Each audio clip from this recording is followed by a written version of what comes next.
Kryetari i Partisë Demokratike Sali Berisha ju kundërpërgjigj kryeministrit Edi Rama në lidhje me procesin e integrimit të vendit në Bashkimin Evropian.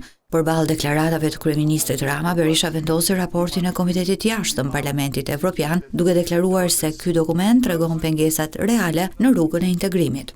Në këtë raport theksohet se heqja e imunitetit duhet të bëhet pa asnjë pengesë dhe me përparësi, ndërkohë që Lubi Balluku vazhdon sot e kësaj dite të jetë zëvendës kryeministër në hije me të gjitha funksionet e saj. Raporti dënon rrokullisjen e Shqipërisë në korrupsion në 9 vende më poshtë se ç'ishte natyrisht dhe mburojnë që Edi Rama u bëri lindave të tij të akshit. Berisha këmbguli se meratimi i raportit piketave të ndërmjetme është bllokuar nga vendet anëtare dhe kushtet po shtohen për Shqipërinë.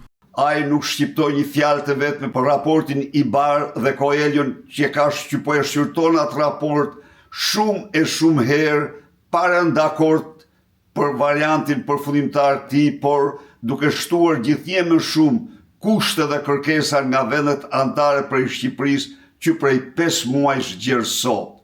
Prej datës 5 maj që Komiteti i Jashtëm i Parlamentit Evropian miratoi raportin për Shqipërinë, opozita ka shfrytzuar këtë dokument për të deklaruar se shqetësimet e saj tashmë janë edhe shqetësimet e Brukselit.